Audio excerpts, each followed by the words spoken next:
llama democracia plebeya y que es una discusión, después de más de 30 años de ejercicio de la democracia en la Argentina, vale la pena preguntarnos sobre qué es la democracia, y por eso tuve que adjetivarla, ¿no? Porque de alguna manera esa democracia delegativa que tuvimos gran parte de estos 30 años, salvo una década de excepción, digamos, en general valía la pena preguntarse y discutir qué es lo que entendemos por democracia. Pues si la democracia es, como decía tradicionalmente el peronismo, el gobierno que hace lo que el pueblo quiere, bueno, ¿a través de qué quiere el pueblo? ¿Cómo puede ser que una democracia, y esto me lo empecé a preguntar fundamentalmente a partir de los años del macrismo, cómo puede ser que una democracia haga que su pueblo esté cada día peor, cada día vayamos perdiendo derechos? Entonces, de alguna manera, construir un sentido de la democracia distinta, un sentido de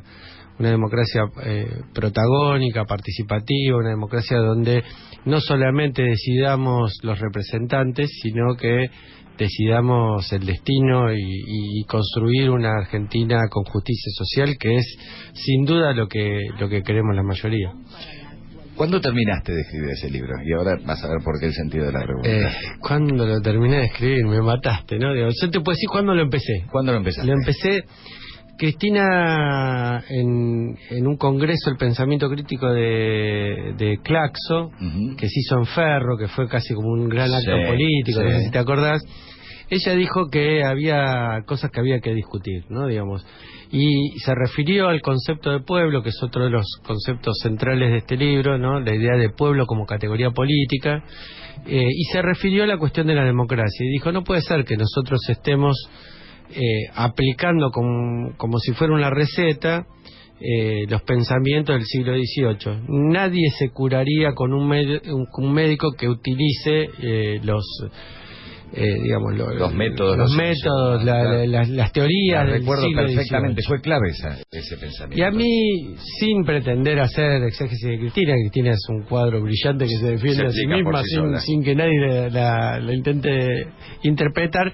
A mí me pareció que si Cristina metía eso sobre la cancha de la discusión, valía la pena recoger el guante y plantear esa discusión. Bueno, ¿qué sería una democracia en el siglo XXI? ¿Cómo pensamos la democracia? No desde el pensamiento de la burguesía francesa del siglo XVIII, sino desde las mayorías populares, desde el pueblo, desde la militancia organizada, a la cuestión democrática. Vos sabés que me sucedió, y supongo que a todos nos debe haber sucedido algo similar, durante los últimos 4 años del régimen macrista. Sentí que se transgredían y se atropellaban.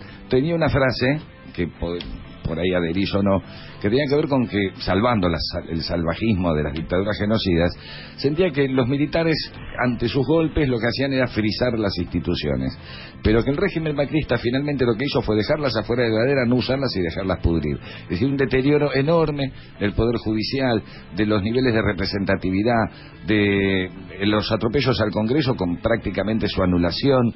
¿Cómo viviste? Y si ya habías terminado ese libro, ¿qué cosas agregarías en función de esta experiencia, entre comillas, democrática? Porque tenemos presos políticos, tuvimos censura, persecución de opositores, es decir, muchos ingredientes de lo que podríamos definir como, no sé si una dictadura, pero sí por lo menos un régimen autoritario por demás.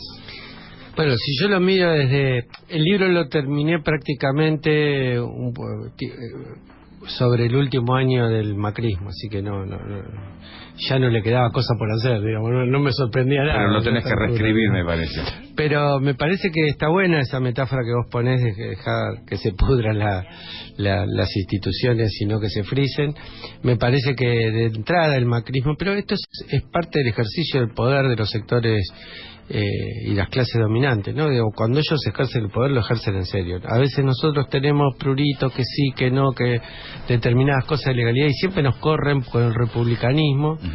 Y la verdad es que yo recuerdo que uno de los primeros decretos que hizo Mauricio Macri, se llevó puesto toda la teoría, que yo doy clases en la Facultad de Derecho, ¿no? Digo, ¿con qué cara me encaro a mis alumnos y les digo, acá existe un Estado de Derecho, cuando un presidente quiere meter en la Corte Suprema a 2 ministros de la Corte Suprema por decreto, ¿no? Digo, no resiste ningún análisis. Ya está, no tenemos más. Ya está, después no discutamos más, cerremos Claro. la persiana y hablemos otra cosa, porque no vamos a hablar de constitucionalidad después de esa barbaridad.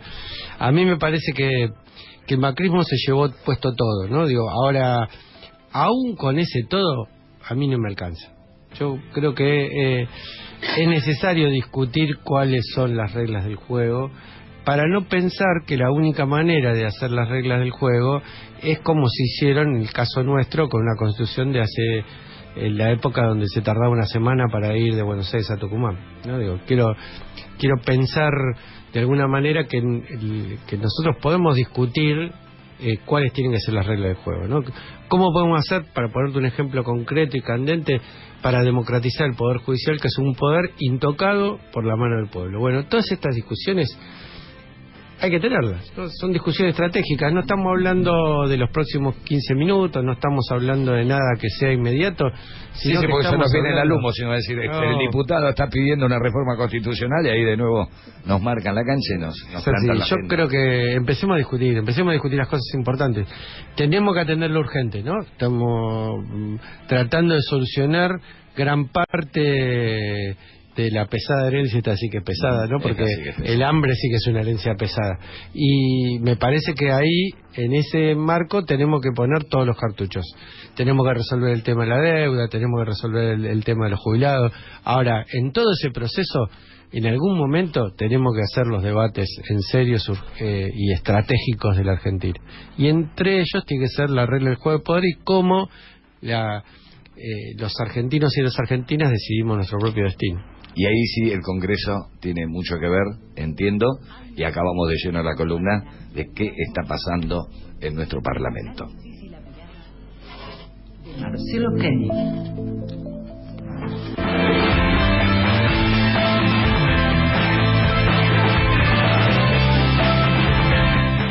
Bueno, el Parlamento funcionando a pleno, prácticamente no hubo descanso desde el 10 de diciembre, se siguió de largo. Así es, yo creo, podría hasta decir que soy piedra, porque la primera sesión donde juré fue una sesión maratónica de casi 20 horas. Por primera vez en décadas, el Congreso sesionó en sesiones extraordinarias durante todo el verano, claro. O sea, vamos a enganchar, porque es hasta el 29 de febrero, así que el 1 de marzo es donde se presentan las ordinarias, así que no tuvimos ni siquiera vacaciones y ahí estamos discutiendo algunas cosas que son trascendentales para la Argentina, como fue el tema de la emergencia, como fue el tema, digamos, también de la cuestión de las jubilaciones. Y ahora, el jueves que viene, vamos a tener una nueva sesión en donde vamos a discutir algunos de los regímenes especiales.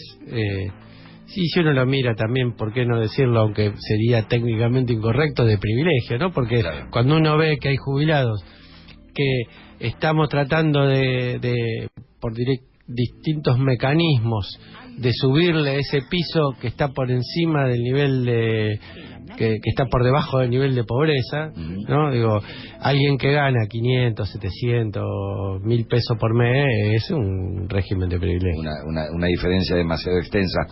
¿Y cómo ves las relaciones en el Parlamento para que se venga de esto? Supongo que porque impactarían básicamente sobre el Poder Judicial o cierto sector, apunta a cierto sector del Poder Judicial, y también sobre el cuerpo diplomático. Sí, esas son los dos regímenes especiales en particular que vamos a tocar en el debate en el Congreso.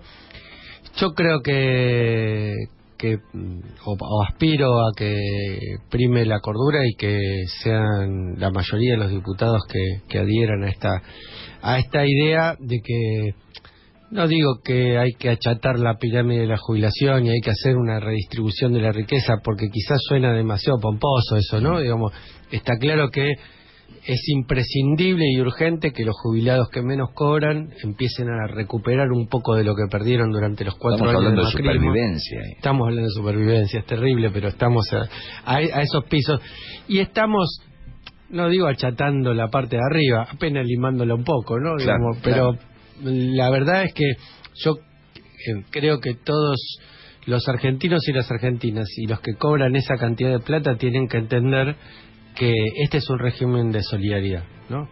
Quizás a ellos era de los que les convenía en la época de las AFJP, donde cada uno acumulaba en términos individuales. Pero aún en términos individuales, lo que pagan hoy los jueces no llega a pagar los jueces jubilados, así que ni siquiera es en términos individuales. Y con las AFJP también perdieron un montón, con lo cual este régimen de solidaridad al final termina beneficiando a todos.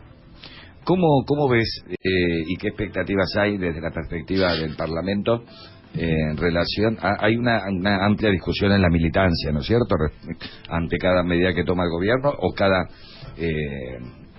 cada dilación en tomar algunas determinaciones que, bueno, se esperaban frente a la ansiedad de 4 años de oprobio, se esperaban como soluciones mágicas. Entonces hay una tensión en términos de ansiedad en la discusión de la militancia. ¿Cuál es tu expectativa personal y como parte del cuerpo respecto del discurso inaugural del 1 de marzo? Mira, yo siempre les decía a mis propios compañeros de Descamisados que si alguno creía que el 11 de diciembre iba a venir Cristina con la varita mágica a retrotraernos a diciembre del 2015, es porque no entendía nada de política. Claramente los procesos de destrucción son siempre mucho más rápidos, más fuertes y más profundos que los procesos de construcción o de reconstrucción, que son siempre lentos. Pedirle paciencia a los que menos tienen es siempre una cuestión odiosa, ¿no? Ahora, pensar que mágicamente se puede reconstruir todo es también un error. Yo creo que hay muchas cosas que tenemos que cargarnos en nuestros hombros, del legislativo, del ejecutivo, de todos los poderes del Estado, atendiendo a las demandas, entendiendo que la principal deuda que tenemos nosotros es con el pueblo argentino, y me parece que en esos términos sí todos tenemos que entender que el proceso de reconstrucción sobre la tierra arrasada y el terreno minado que nos deja el macrismo va a ser una cuestión compleja, que vamos a ir, como decía el gran filósofo, no sé si era de Avellaneda, pero en Avellaneda lo dijo, aquí paso a paso, Carlino. No, decía por Mostaza Mar, lo digo. Cuando decía que ir paso a paso, bueno, nosotros tenemos que ir paso a paso, ¿no? Digamos, no podemos pensar que se trata de tocar 3 o 4 botones y cambia todo, porque además hay fuerzas internas y externas que van en una dirección exactamente contraria a la de la redistribución y a la reparación de todo el daño causado, ¿no? No estamos jugando solos. Sin duda, nosotros de los dos lados, y yo me voy a hacer cargo de eso que vos decís, digamos, nosotros tenemos a los sectores verdaderamente privilegiados y que fueron los beneficiarios de las políticas del macrismo más fuerte que nunca, ¿no? Porque es mentira que el macrismo perjudicó a todos, a una banda de amigos de él que son los que manejan las tarifas, que son los que manejan los grandes medios de comunicación, que son los que manejan el sistema financiero, que y fugaron guita, muy bien, los que tienen una espalda de guita gigantesca en los paraísos fiscales. Bueno, todos esos tipos están en la Argentina, están más fuertes que nunca y están operando. Pero además también nosotros, para construir la victoria, tuvimos que construir un frente que le pusimos todos, ¿no? Digamos, claro, porque no sobra nadie. Claro. Y tenemos que preservar la unidad. Ahora, no todos tenemos la misma visión, ni la visión común sobre cuáles son los ritmos a los cuales tenemos que ir cuando tenemos objetivos comunes. Bueno, me parece que eso también hay que construirlo y es parte de esa correlación de fuerza que, si bien es dinámica y cambiante, uno no la puede desatender a la hora de pensar cómo se construye